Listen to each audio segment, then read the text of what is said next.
Olá pessoal, vamos resolver então mais um exercício de resistência dos materiais do livro do Hibbeler, Resistência dos Materiais, sétima edição. Então esse exercício aqui é o 9.52, que nos pede para calcularmos o centroide em Y dessa estrutura composta aqui, uma viga I, né?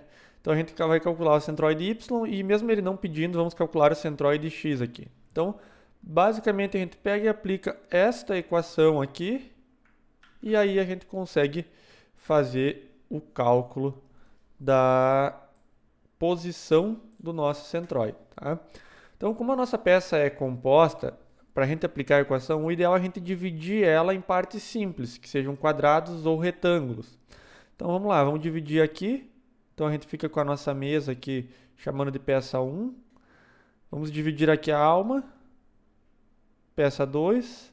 E aqui embaixo a terceira peça, vamos chamar de peça 3. E aí a gente pega e aplica as nossas equações para calcular o centroide na posição Y e na posição X. Então o que a nossa equação fala? O somatório dos centroides isolados de cada peça vezes a área. Tá? O nosso ponto de referência está posicionado aqui embaixo. Então a gente vai usar ele para obter os centroides das peças individuais como um ponto inicial para fazer a leitura. Muito bem, então da peça 1, qual seria o centroide da peça 1 em relação à nossa referência? Temos aqui a nossa cota. E aí a gente precisa saber o valor. O centro geométrico dessa peça é bem aqui no centro dela, então uma altura de 15 milímetros. Então a gente vai ter 15 mais 270 são 285 mais 60 milímetros. Então 330, 345 milímetros. Vezes a nossa área. Então a área da peça 1 é 30 vezes 240, né?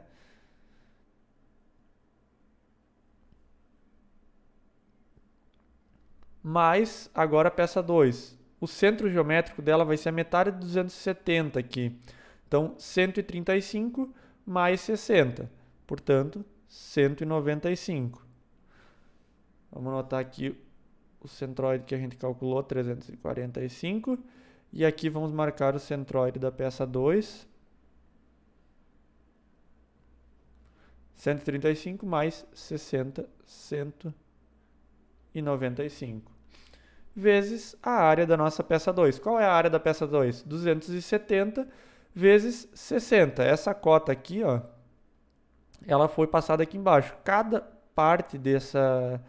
cotinha aqui tem 30 milímetros. Então, a alma conta com duas cotas, ela é 60 milímetros. Foi dado pelo próprio enunciado, então. Então, a nossa área vai ser 270, a altura, vezes a nossa base, 60. Mais agora as características da peça 3.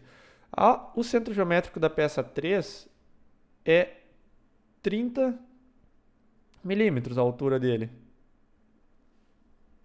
Então a gente vai ficar com 30 vezes a área da nossa peça 3, que é 60 a altura, vezes a base. 30, 60, 90, 120. Então a soma total da nossa base da peça 3. Agora o somatório de todas as áreas. Aí basta a gente pegar o que está com parênteses lá em cima para não esquecer nada. 30 vezes 240 mais 270 vezes 60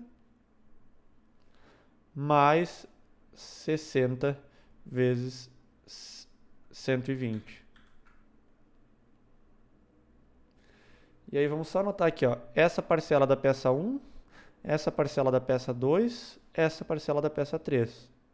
Depois, essa é a área da peça 1, essa é a área da peça 2 e essa é a área da peça 3. O nosso centro geométrico em Y vai ser de 191,47 milímetros.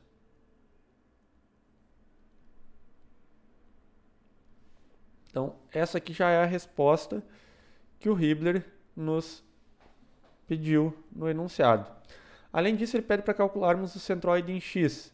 Então, em x, a gente não precisaria nem calcular. Por quê? Porque, vejam, o centro geométrico das três peças, aqui está o centro geométrico da peça 2, aqui da peça 1 e aqui da peça 3.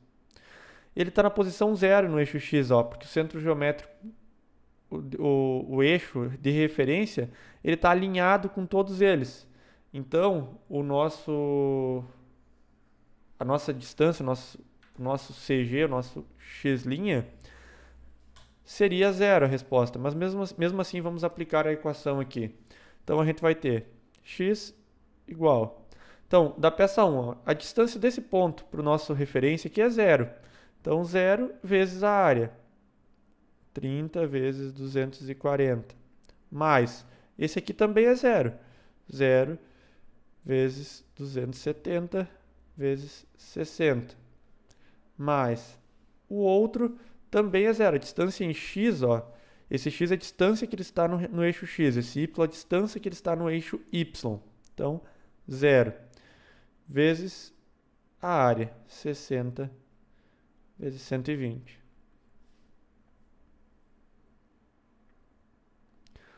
E aí, embaixo a gente divide por todas as áreas. 30 vezes 240, mais 270 vezes 60, mais 60 vezes 120.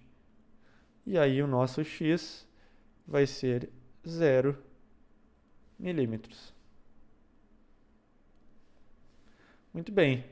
Esse é o cálculo do centroide de uma peça de seção composta. Primeiro a gente divide ela, na própria figura denunciada a gente faz a divisão e depois substitui nas fórmulas. Isso aqui, o y representa as distâncias no eixo y de cada centroide, de cada uma das peças que a gente dividiu, e aqui no eixo x, que é eixo y.